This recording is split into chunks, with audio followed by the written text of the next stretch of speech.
નમસ્કાર મિત્રો, city report ન્યૂઝમાં આપનું સ્વાગત છે। હળવદ મુકામે શ્રી સૂર્યવંશી ક્ષત્રિય સગર યુવક મંડળ ઝાલાવાડ તરફથી સંત શિરોમણી પૂજ્ય દાસારામ બાપાની 387મી જન્મ જયંતિ શરણેશ્વર મહાદેવ મંદિર હળવદ ખાતે ઉજવવામાં આવી। નમસ્કાર દર્શક મિત્રો, હું Sanjay Nandesariya city report news સાથે વાત કરવી છે। આજે શરણેશ્વર મહાદેવ મંદિરના સાનિધ્યમાં સગર પરિવાર એકઠો થયો છે, જ્યારે દાસારામ બાપાની જન્મ જયંતિ હોય અને 387 વર્ષની જે જન્મ જયંતિ છે જેની ઉજવણી કરવા માટે ક્ષત્રિય સૂર્યવંશી સગર સમાજ ઝાલાવાડ આપનું હાર્દિક સ્વાગત કરે છે। અને આજે જે ભાઈઓ બહેનો ભેગા થઈને મસ્ત જોરદાર આયોજન કર્યું છે, જમણવાર સાથે અને આરતીની ઉજવણી કરી છે। થેન્ક યુ, આભાર મિત્રો।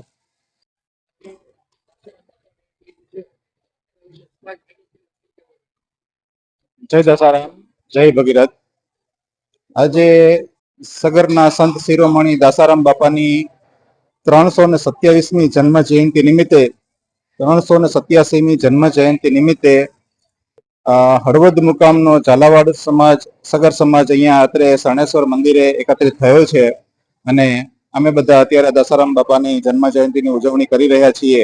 સમગ્ર પરિવાર અત્યારે અહીંયા એકત્રિત થયો છે। મહિલાઓ અને પુરુષોનો સમાજ અને યુવક મંડળ બધું એકત્રિત થયું છે અને સગર સમાજ અહીંયા હળવદમાં ઘણા સમયથી વસવાટ કરી રહ્યો છે। અત્યારે દરેક સમાજના સારા એવા ખેતીના ધંધા તેમજ અલગ અલગ ધંધામાં સમાજ વ્યાપ્ત થઈ રહ્યો છે અને વિકાસ થઈ રહ્યો છે।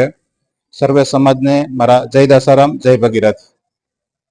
હા, હળવદ સગર સમાજ દ્વારા અત્યારે એક સમાજનું નિર્માણ, સમાજવાડીનું નિર્માણ કરવા માટે અમે એક સમાજની વાડી માટેની જગ્યા લઈ લીધી છે અને ટૂંક સમયમાં જ એ વાડીમાં અમારા સગર સમાજનું નિર્માણ કરવામાં આવશે અને એ સમાજના નિર્માણથી સગર સમાજના અંગત પ્રસંગો તેમજ ધાર્મિક પ્રસંગો માટે એમાં સહાય પૂરી પાડવામાં આવશે।